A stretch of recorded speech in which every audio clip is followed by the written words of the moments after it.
بسم الله الرحمن الرحيم نحمده ونصلي ونسلم على رسوله الكريم. ہماری بات کہاں تک پہنچی تھی؟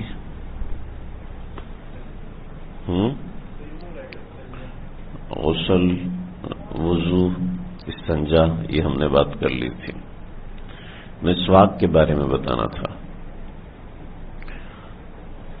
آپ صلی اللہ علیہ وسلم کا فرمان ہے کہ لولا ان اشق علی امتی لامرتہن بالسواک. سب آ گئے ہیں بھائی؟ کوئی غائب تو نہیں ہے؟ عبد الصمد لولا ان اشق علی امتی لامرتہن بالسواک. میری امت پہ اگر مشقت نہ ہوتا تو میں ان کو حکم دیتا کہ ہر نماز کے ساتھ مسواک کرنا فرض ہے، مسواک کو واجب قرار دے دیتا. مسواک کے اتنے فائدے ہیں. محدثین نے کہا کہ 70 فائدے مسواک کے منقول ہیں. 70 فائدے، طبی اعتبار سے، دینی اعتبار سے، شرعی اعتبار سے. آپ علیہ الصلوۃ والسلام اتنی کثرت سے مسواک کرتے تھے کہ اتنی کثرت سے کوئی اور عمل کرنا ثابت نہیں ہے. یا استغفار اتنی کثرت سے ثابت ہے یا مسواک کرنا اتنی کثرت سے ثابت ہے. کوئی وضو آپ کا مسواک کے بغیر نہیں تھا، کوئی عمل آپ کا مسواک کے بغیر نہیں تھا، کوئی وقت آپ کا مسواک کے بغیر نہیں تھا. حتیٰ کہ یہ بھی فرمایا کہ کوئی پیغمبر ایسا نہیں ہے جس نے مسواک نہیں کی، یعنی جس کی مسواک سنت رہی ہے، باقاعدہ زندگی کا حصہ رہی ہے. تو مسواک تو یہ لازم کر لیں اپنے اوپر. میں نے آج کے دن کا ٹائم اس لیے لیا تھا، میں نے مسواک کے لیتا آتا، لیکن بس مصروفیت اسی کے کہ ہر ایک کے پاس 2-3 مسواک ہونی چاہیے. ایک وضو کی جگہ پہ رکھی ہو جہاں برش وغیرہ رکھیں، ایک ویسے اپنی جیب میں رکھی ہو، ایک دوسری کسی جگہ پہ رکھی ہو، ٹیبل پہ جہاں بیٹھتے ہیں. کہ مسواک ہر نبی نے مسواک کی ہے. 10 عشرۃ خصال الانبیاء، 10 خصال ایسی ہیں جو سب انبیاء نے اپنائی. ان میں ایک خصال یعنی ایک خصلت مسواک. ٹھیک ہے. اور مسواک کے جو فوائد بتائے ہیں احادیث کے اندر باقاعدہ فوائد ہیں. موت کے وقت کلمہ یاد دلاتی ہے. ٹھیک ہے. کہ ادناہا ازالۃ الریحہ، اس کا ادنا سا حصہ یہ ہے کہ یہ منہ سے بدبو کو زائل کرتی ہے، برس کے مرض کو ختم کرتی ہے، نسیان کے مرض کو ختم کرتی ہے. یہ وہ مرض ہیں جن کا دنیا میں علاج نہیں ہے. جو شخص مسواک کی کثرت کرتا ہے اس کے لیے مبشرات بھی ہیں، اس کو اچھے خواب آتے ہیں، اس کے خوابوں میں سچائی ہوتی ہے. ایسے بہت سی چیزیں ہیں. السواک مطہرۃ للفم ومرضاۃ للرب، منہ کی پاکی ہے اور پروردگار کی خوشنودی کا ذریعہ ہے. سمجھ رہے ہیں؟ تو بھئی اتنا بڑا عمل ہے مسواک. ٹھیک ہے. باقاعدہ اس کی تعلیم ہے باب السواک کے نام سے. لیکن بھئی توجہ سے سنیں گے نا تو انشاءاللہ فائدہ ہوگا، توجہ سے نہیں سنیں گے فائدہ نہیں ہوگا. سمجھ رہے ہیں؟ جس کی جتنی زیادہ توجہ ہوگی اس کو اتنا زیادہ فائدہ ہوگا. کم توجہ ہوگی تو زور زبردستی تو ہے نہیں کہ آپ نے بیٹھنا ہی بیٹھنا ہے، نہیں بیٹھیں گے تو ہم ناراض ہو جائیں گے، ایسا کچھ بھی نہیں. تو دیکھیں جی، مسواک آپ صلی اللہ علیہ وسلم مسواک فرماتے تھے نا، تو جو مسواک کرنے کے ساتھ جو آواز آتی تھی اس آواز کو بھی صحابہ کرام نے نقل کیا ہے. یہ اتنی اہم سنت ہے، اتنی اہم ترین سنت ہے. مغربی لوگ اس کا مذاق اڑاتے ہیں، اور وہ مسلمان افسوس کے ساتھ جو مغربی تہذیب سے متاثر ہیں، بس بطور نام کے مسلمان ہیں، وہ بھی مذاق اڑاتے ہیں. 1-2 دفعہ میرا مذاق، میں ایئرپورٹ پہ تھا، وہاں سامان ضریبت اس پہ رکھتے ہیں تو مسواک لگی تو ایک لڑکا کہتا ہے ابھی تک لکڑی منہ میں مارتے ہیں، پتہ نہیں آپ لوگ کیا ہیں، کب یہاں سے نکلیں گے. ایسوں کو کیا جواب دیا جائے؟ پتہ ہے کہ جن سے بات کرنا ہی فضول ہے، جن کو پتہ ہی نہیں ہے کہ ہمارے نبی نے ہمیں کچھ سکھایا ہے۔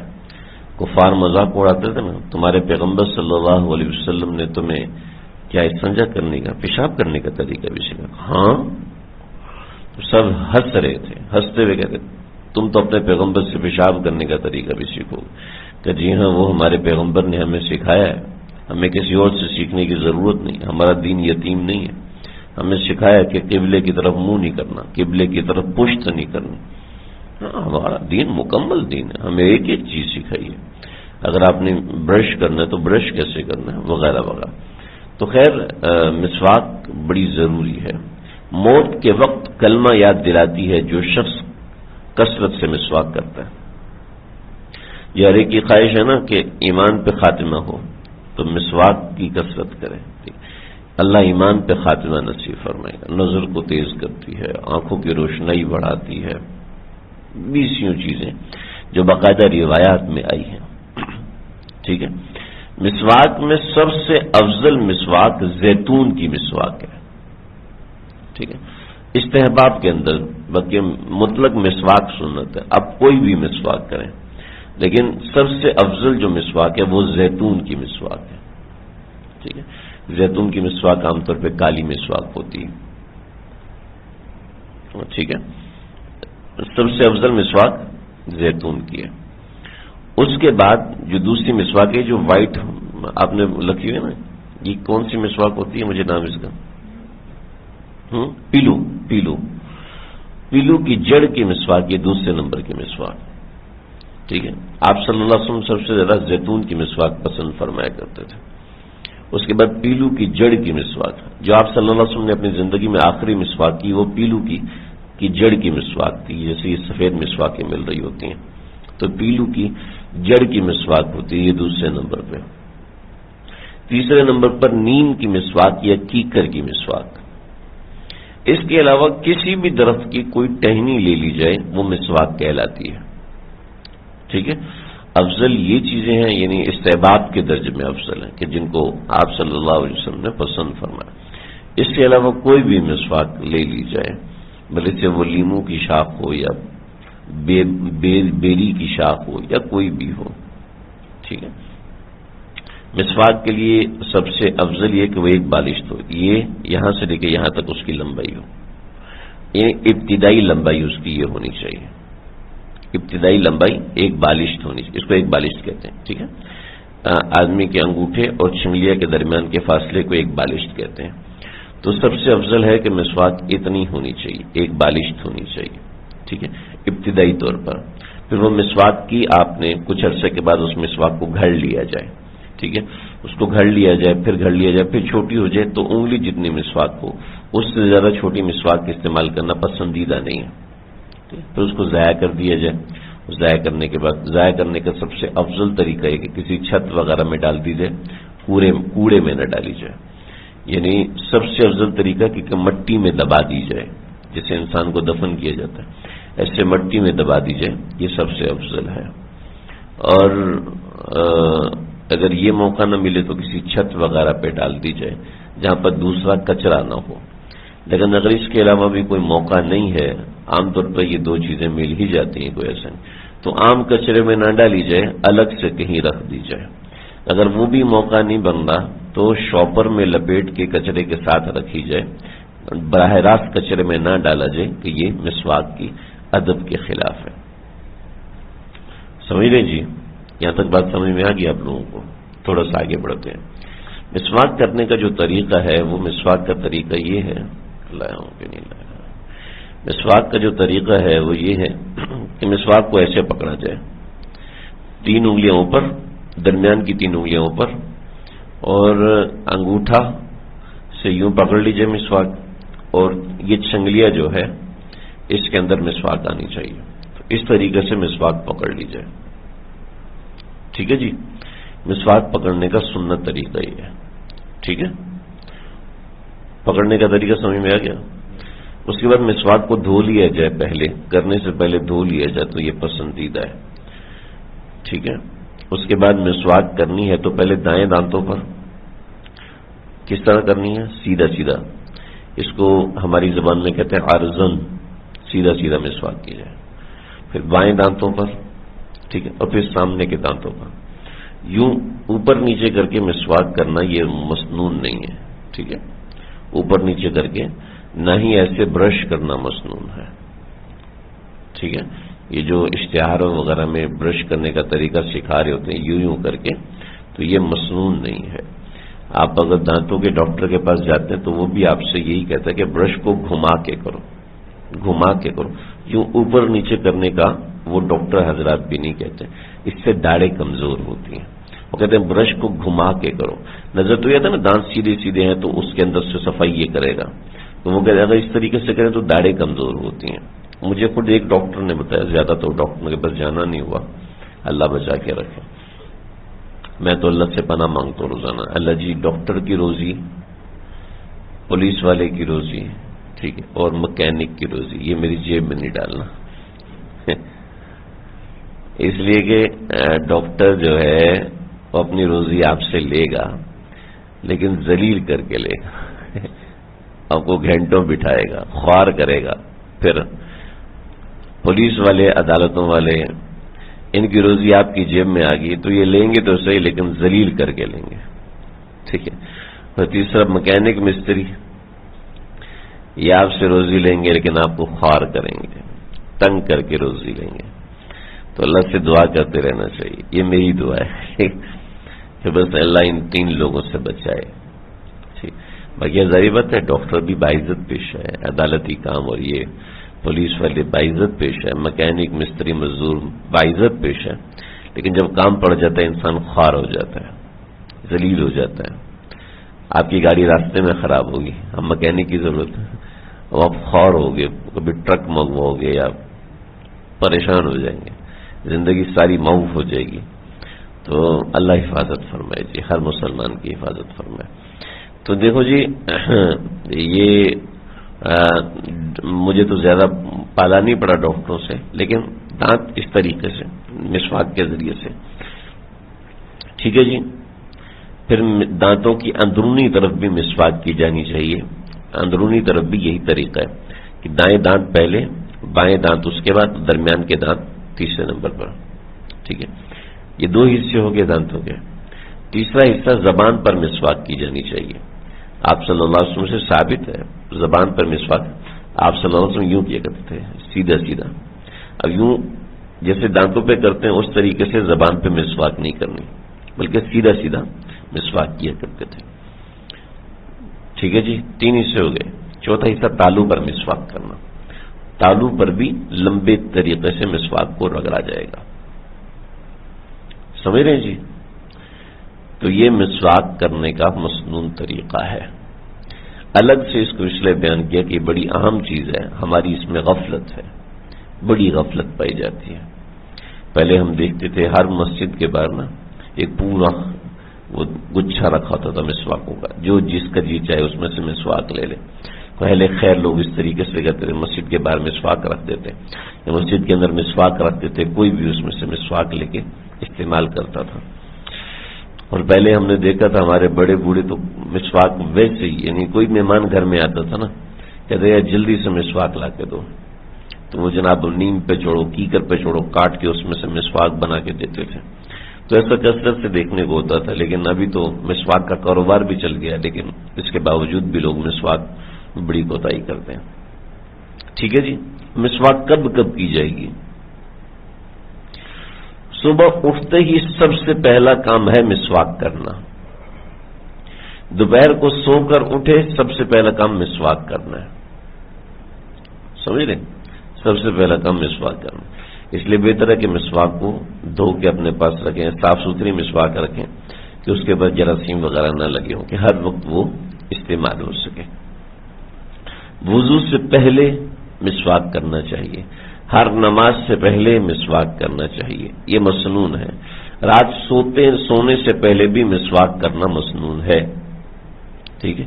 اس کے علاوہ کھانا کھانے سے پہلے بھی مسواک کرنا مسنون یہ مستحب ہے، کھانا کھانے کے بعد بھی مسواک کرنا مستحب ہے۔ یہ موٹے موٹے اوقات ہیں جس میں ایک دن میں 10 مرتبہ مسواک کرنا مستحب ہے، سمجھ رہے جی۔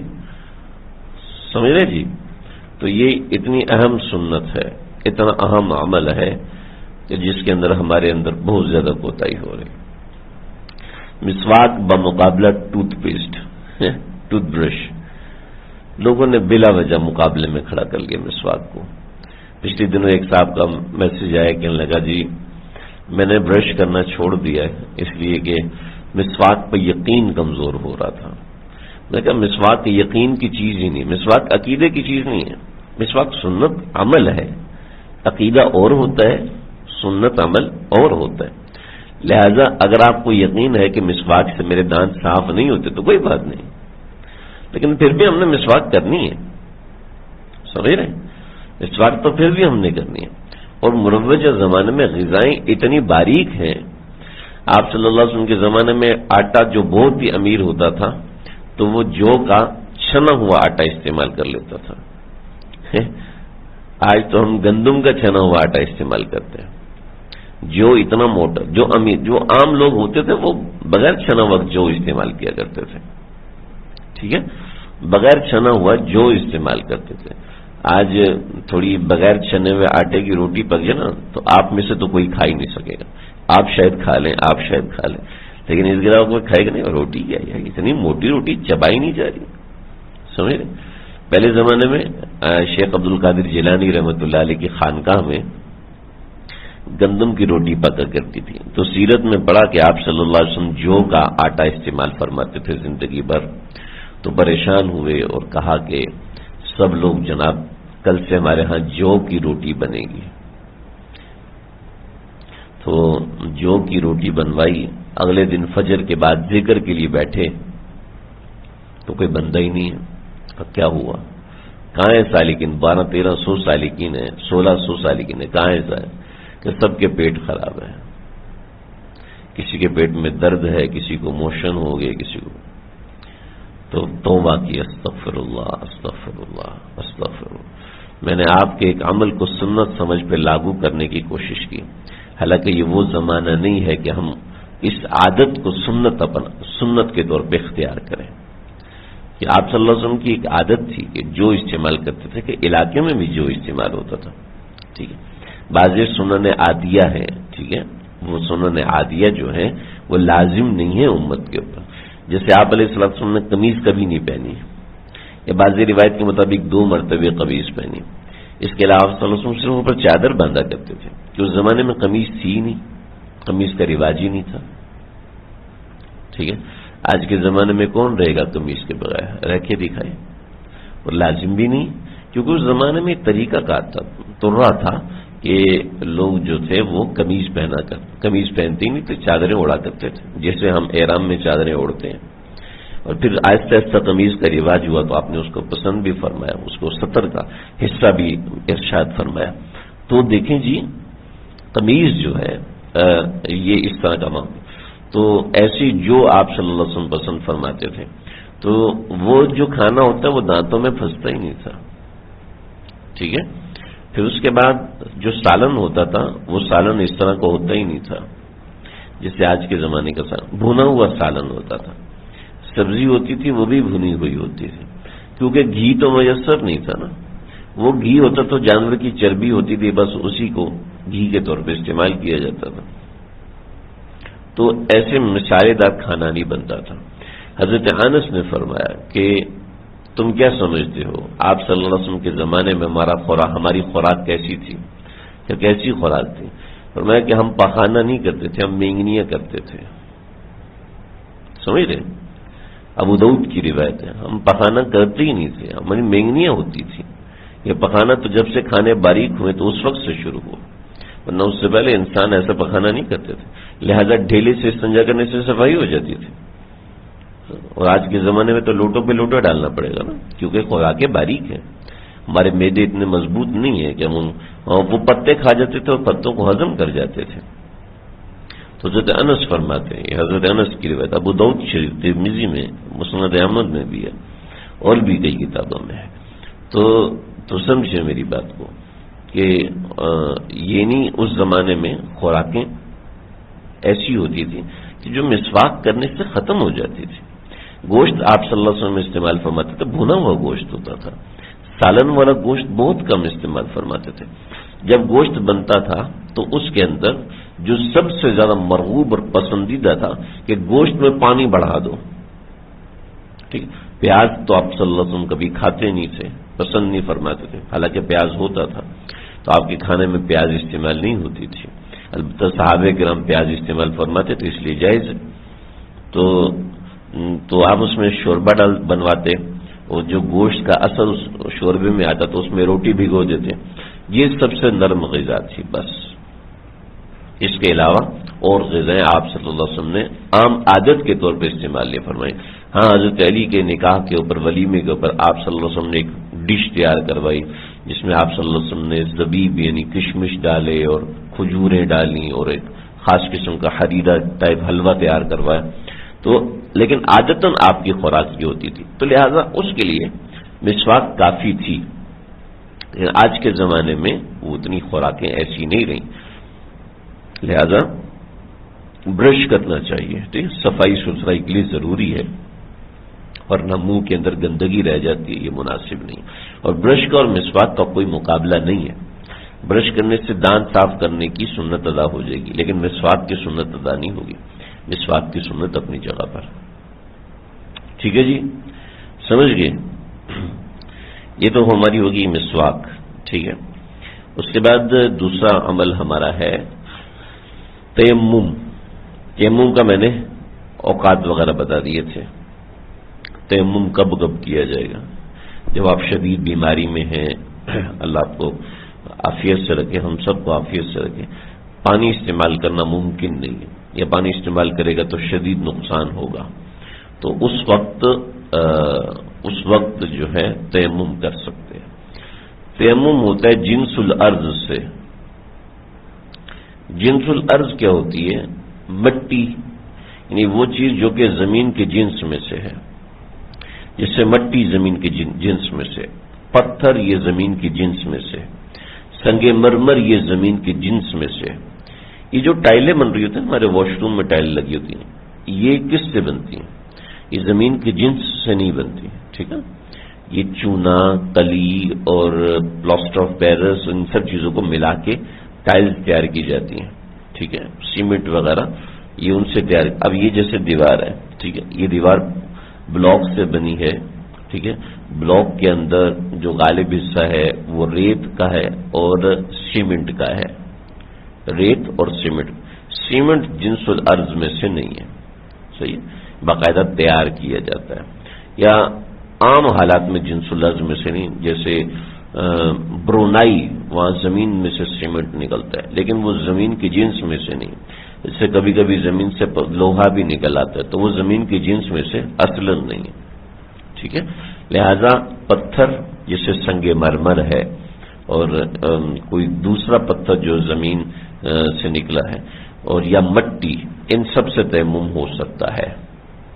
ٹھیک ہے.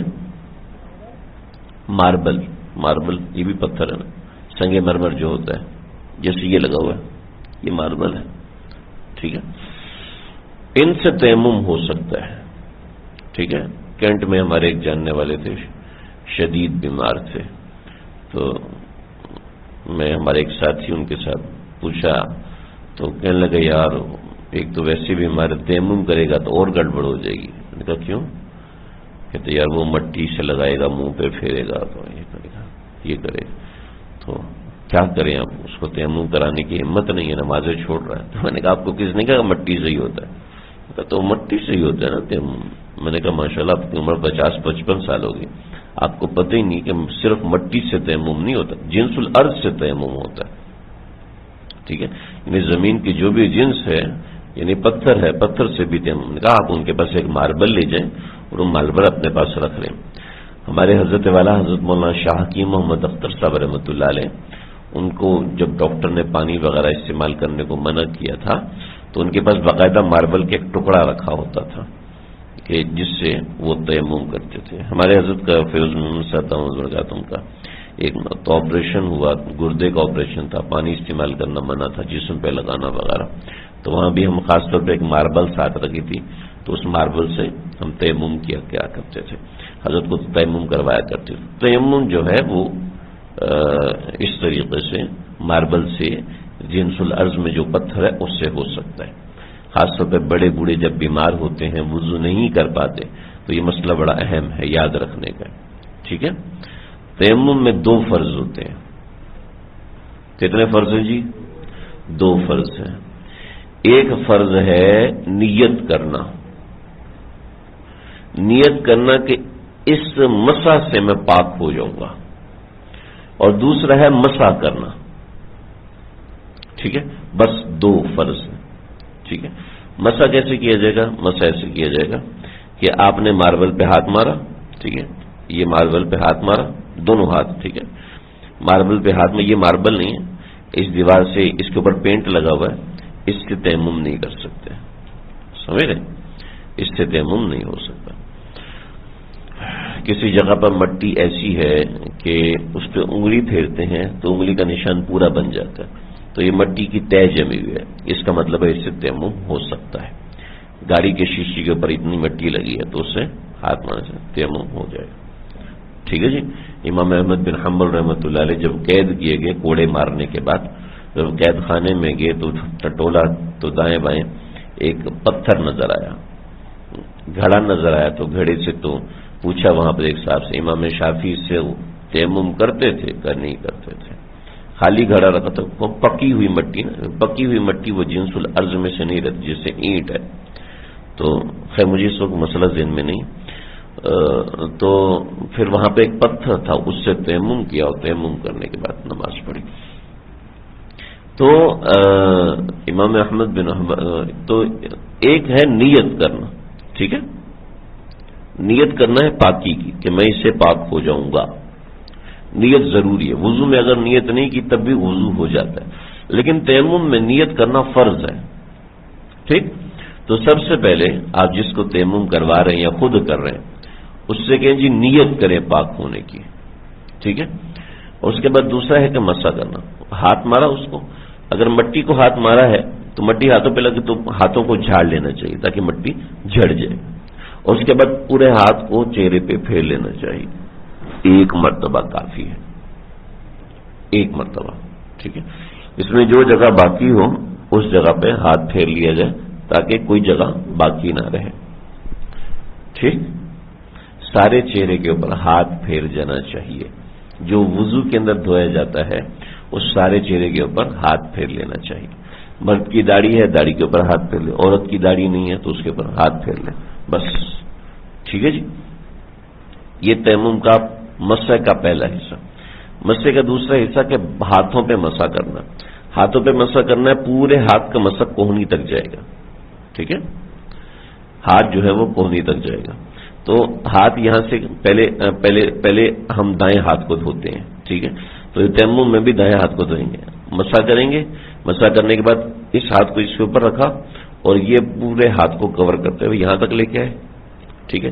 اور جو دوسرا حصہ ہے اس کو اس طریقے سے کر کے ہاتھ کو مکمل طور پہ مسح ہو جائے گا ہاتھ کا. ٹھیک ہے. اور اسی طریقے سے مسح ایک ہو چکا کافی ہے. ٹھیک ہے. یعنی چہرے کے لیے ایک مسح اور ہاتھ کے لیے دوسرا مسح. تو اب دوسرے ہاتھ کو کیا اور یوں پھیرا اور پہلے بھلے سے اوپر سے کھینچ کے لے آئے اور دوسری دفعہ نیچے سے کھینچ کے لے آئے تو یہ پورا مسح ہو گیا. اور انگلیوں میں خلال کر لیا جائے.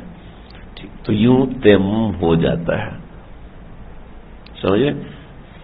گلگت کے اندر، اسکردو کے اندر، ہمارے شمالی علاقہ جات کے اندر جہاں اتنی شدید سردی پڑتی ہے کہ وہاں پر -20 -10 اور کوئٹہ کے اندر بعض مطلب ایسے کہ ٹوٹیوں میں پانی جم جاتا ہے اور گرم پانی کا انتظام نہیں ہے.